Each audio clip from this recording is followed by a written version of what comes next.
Hello students, hope you are all good in health and mind. Today what are we going to learn? Any guesses? Before that, I would like to ask you a question. யாராவது notice board பார்த்துருக்கீங்களா? எங்கெங்க பார்த்துருக்கீங்க? Very good. First எடுத்த உடனே நம்ம ஸ்கூலில் பார்த்துருப்பீங்க. எல்லா ஸ்கூல்ஸ்லையுமே என்ன பண்ணியிருப்பாங்க? நோட்டீஸ் போர்ட்ஸ் வச்சுருப்பாங்க. வேறு எங்கெல்லாம் பார்த்துருக்கீங்க? ஒரு காமன் பிளேஸில், maybe where group of people stay together, சரிங்களா? ஒரு குடியிருப்பு பகுதியிலையோ இல்லை ஒரு அப்பார்ட்மெண்ட்லேயோ அங்கே பார்த்தீங்கன்னா நோட்டீஸ் போர்ட்ஸ் வச்சுருப்பாங்க. அதில் என்னென்ன விஷயங்கள் பின் பண்ணியிருப்பாங்க அப்படின்றத நீங்கள் பார்த்துருப்பீங்க. முக்கியமாக நம்ம ஸ்கூலில் என்ன மாதிரியான விஷயங்கள் நோட்டீஸ் போர்டில் போடுவாங்க அப்படின்றது உங்கள் எல்லாருக்குமே தெரியும், சரிங்களா? இன்னைக்கு நம்ம நோட்டீஸ் ரைட்டிங் அதை பற்றி தான் பார்க்க போகிறோம். நோட்டீஸ் ரைட்டிங்னா என்ன, அதை எப்படி நம்ம எழுத போகிறோம், அதை தான் இன்னைக்கு கிளாஸில் நம்ம பார்க்க போகிறோம். அதை டீட்டெயிலாக பார்க்கலாமா? ஸ்டூடெண்ட்ஸ், நம்ம இன்னைக்கு நோட்டீஸ் ரைட்டிங் தான் பார்க்க போகிறோம். What is notice writing? Notice writing is a means of communication, that is a formal communication to a group of people. நம்ம இப்பதான் சொன்னேன் இல்லையா உங்களுக்கு, நோட்டீஸ் ரைட்டிங் மோஸ்ட்லி நம்ம ஸ்கூல்ஸ்ல பார்த்துருக்கோம். நம்ம ஒவ்வொரு ஃப்ளோர்லேயும் நோட்டீஸ் போர்ட்ஸ் இருக்கும். அதில் we display the notice. அதை தான் இன்னைக்கு நம்ம விரிவாக பார்க்க போகிறோம். இதே கடந்த வகுப்பில் பார்த்தோம் இல்லையா, letter writing. Letter writing also is a means of communication, but it includes both formal and informal. But here it is, notice writing is a formal means of communication. புரிஞ்சுதுங்களா? ஓகே, இப்போ இந்த நோட்டீஸ் ரைட்டிங் எழுதுறப்போ we must follow certain steps. எத்தனை steps நம்ம follow பண்ண போறோம் இன்னைக்கு? இதுல 6 ஸ்டெப்ஸ் இருக்கு. நம்ம லெட்டர் ரைட்டிங்ல 7 ஸ்டெப்ஸ் பார்த்தோம். ஆனா இந்த நோட்டீஸ் ரைட்டிங்ல 6 ஸ்டெப்ஸ் நம்ம ஃபாலோ பண்ணணும். அது என்னென்ன ஸ்டெப்ஸ், எப்படி எழுத போறோம் பார்க்கலாமா? Okay, so notice writing format. The very first step is the name of the school. So நம்ம என்ன பண்ணணும்? நோட்டீஸ் ரைட்டிங் எழுதுறதுக்கு முன்னாடி ஒரு பாக்ஸ் போட்டுக்கணும். பாக்ஸ் போட்டுட்டு ஃபர்ஸ்ட் எடுத்த உடனே என்ன பண்ணணும்? நம்மளோட இப்போ நம்ம ஸ்கூல் நோட்டீஸ் போர்டுக்கு எழுதுறோம் அப்படின்னா நம்ம ஸ்கூலோட பேரை நல்ல பெருசா கேபிட்டல் லெட்டர்ல தெளிவா மேல டாப்ல எழுதிடணும், சரிங்களா? அது எப்படி இருக்கணும்? Clear and legible. நம்ம என்ன ஃபர்ஸ்ட் எடுத்த உடனே எழுதுறது கிளியரா இருக்கணும். and also in capital letter. so ஸ்கூலோட பேர் எப்போதுமே இதுல தான் எழுதணும், நம்ம கேபிட்டல் லெட்டர்ல தான் எழுதணும். so what is second step? the name of the program to be highlighted. so இந்த நோட்டீஸ் நம்ம எதுக்காக எழுதுறோம்? for example, இப்போ ஒரு ஃபேன்சி ட்ரெஸ் காம்படிஷன் வைக்கிறாங்கன்னு வச்சுக்கோங்களேன். மேபி அது பார்த்தீங்கன்னா ஒரு 1 to 5th இருக்கலாம், இல்லை 6th to 8th கூட இருக்கலாம். ஸோ அப்போ அந்த இன்ஃபர்மேஷனை நம்ம ஸ்டூடெண்ட்ஸ்க்கு கன்வே பண்ணணும். அதுக்காக ஒரு சின்ன நோட்டீஸ் தயார் பண்ணி அந்த நோட்டீஸ் போர்டில் போடுவோம். நம்ம ஒரு நாளில் அனௌன்ஸ் பண்ணோம் அப்படின்னா சில சமயங்கள் அதை மறக்கிறதுக்கு சான்சஸ் இருக்கு. இப்போ நம்ம அதவே நோட்டீஸாக ரெடி பண்ணி போட்டோம்னு வச்சுக்கோங்க, ஞாபகப்படுத்துற ஒரு விஷயமா இருக்கும். அதுக்கு தான் இந்த நோட்டீஸ் நம்ம ப்ரிப்பேர் பண்றோம். அப்போ ஃபர்ஸ்ட் ஸ்கூல் பேர் எழுதிக்கணும். ரெண்டாவது என்ன programme, fancy dress competition for example, சரிங்களா? அப்படின்ட்டு எழுதிக்கணும். ஓகே, அடுத்தது third, the date of drafting the notice on the top left or right corner of the box. நம்ம பாக்ஸ் போடணும்னு சொன்னேன் இல்லையா, அதுல ஒண்ணு நீங்க ரைட் கார்னர்லயும் எழுதலாம், இல்ல லெஃப்ட் கார்னர்லயும் எழுதலாம். அந்த டேட்டு நம்ம என்னைக்கு அந்த டிராஃப்டை ரெடி பண்றோமோ, அன்னைக்கு என்னைக்கு டிஸ்பிளே பண்றோமோ அன்னைக்குரிய டேட்டை போட்டு என்ன பண்ணணும்? அந்த டேட்டை எழுதிடணும். டேட் எங்க எழுதணும்? it can be your choice, it is your choice. நீங்க ரைட்லயும் எழுதிக்கலாம், இல்ல லெஃப்ட்லயும் எழுதிக்கலாம். ஆனா டேட் கண்டிப்பா எழுதணும். இதுதான் the first 3 steps of the notice writing. What is the fourth step? starting expressions like. அந்த notice writing first நம்ம ஸ்கூல் பேர் எழுதிட்டோம், அப்புறம் என்ன ப்ரோக்ராம் எழுதிட்டோம், டேட் எழுதிட்டோம். அடுத்து அத நோட்டீஸ் எப்படி ஸ்டார்ட் பண்றது அதை தான் நம்ம பார்க்க போறோம்.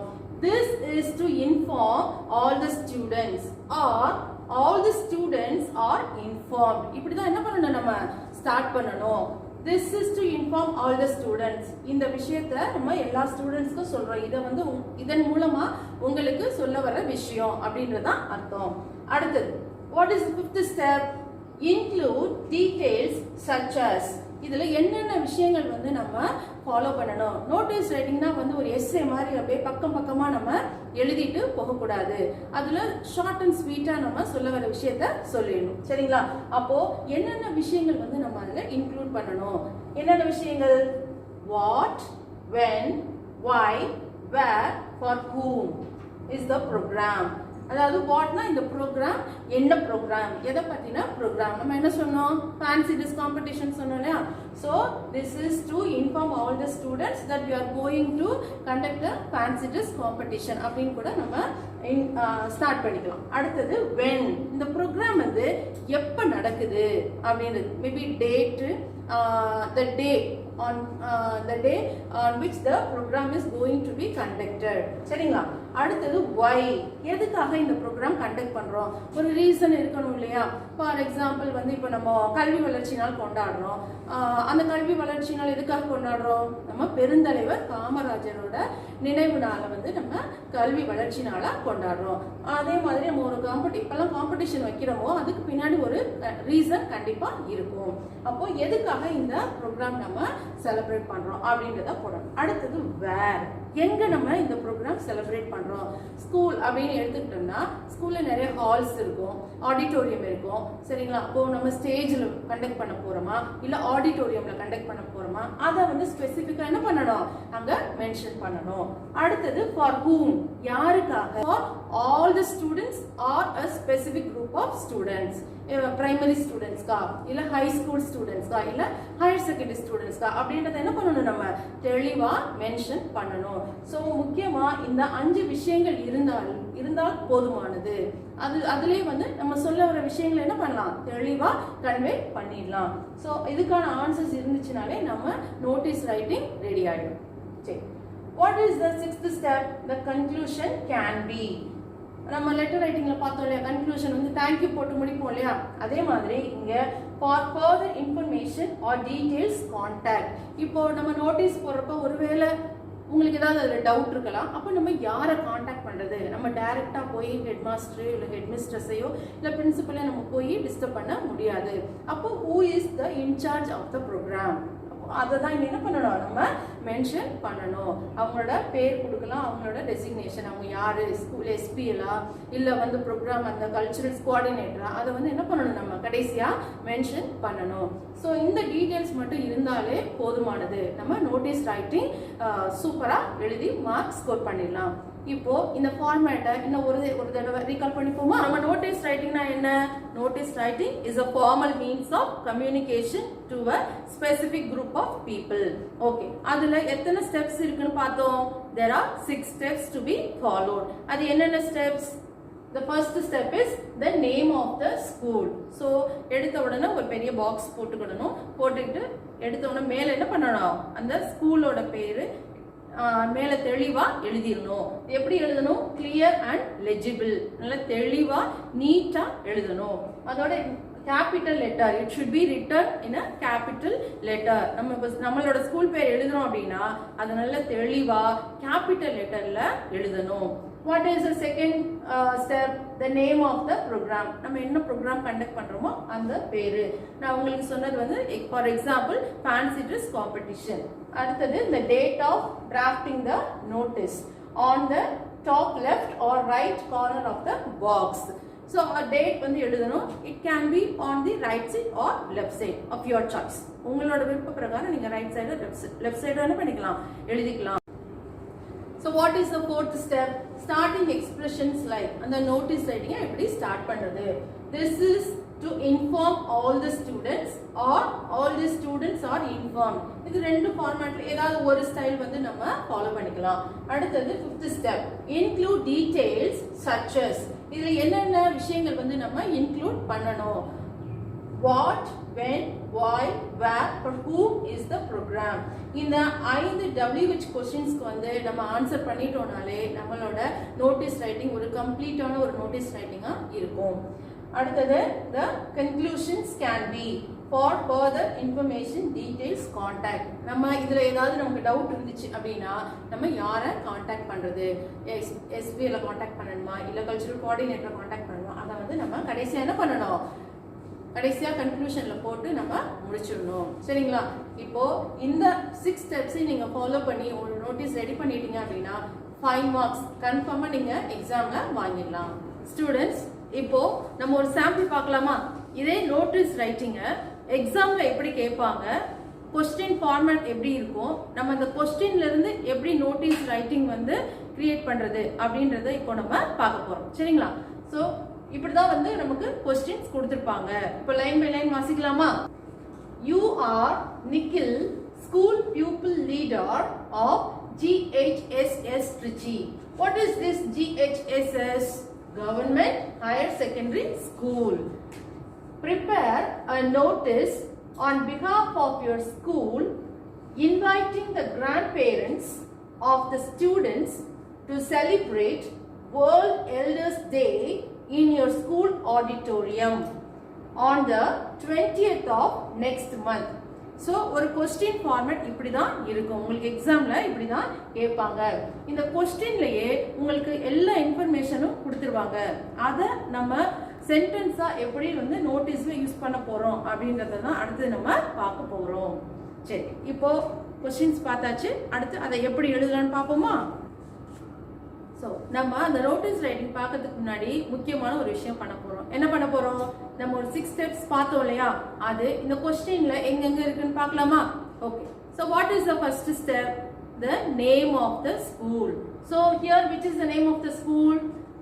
Government Higher Secondary School Trichy. இதுதான் என்னது? Name of the school. What is the second step? The name of the program. Here what is the program? World Elders Day. Okay. And what is the third step? The date. Where is the date? The 20th of next month. What is the fourth step? The starting expressions. Like this is to inform all the students. அது நம்ம notice writing எழுதும்போது எழுதிக்கலாம். And what is the fifth step? All the WH questions. What, when, where அப்படி பார்த்தோம் இல்லையா? So what அப்படிங்கிறது என்னது? World Elders Day. When are we going to celebrate? 20th next month. Where are we going to celebrate? In the school auditorium. சரிங்களா? இந்த மாதிரி எல்லா WH क्वेश्चंसக்கு answer இங்கேயே இருக்குது. சரிங்களா? Okay. What is the last and 6th step? The conclusion. Conclusion வந்து அதுவும் நம்ம நோட்டீஸ் ரைட்டிங்ல எழுதும்போது பார்த்துக்கலாம். சரிங்களா? இப்போ நம்ம நோட்டீஸ் ரைட்டிங் எப்படி எழுதலாம்னு பார்க்கலாமா? ஸ்டூடெண்ட்ஸ், இப்போ நம்ம அந்த 6 ஸ்டெப்ஸையும் ஃபாலோ பண்ணி எப்படி இந்த நோட்டீஸ் எழுதியிருக்கோம் அப்படின்றத பார்ப்போமா? ஓகே. சோ எடுத்த உடனே டாப்ல என்ன பண்ணிடணும்? நோட்டீஸ் அப்படிங்கறதை நம்ம என்ன பண்ணிடலாம்? எழுதிடலாம். அதுக்கப்புறம் நம்ம ஸ்டெப்ஸ் ஃபாலோ பண்ணிக்கலாம். What is the first step? The name of the school. So what is the name of the school? Government higher secondary school Trichy.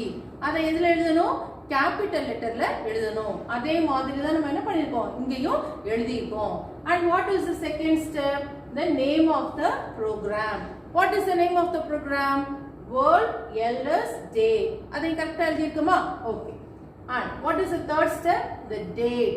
The date could be written on either the right hand side or left hand side. அப்போ இங்க வந்து நம்மளோட left hand sideல எழுதிக்கிறோம்.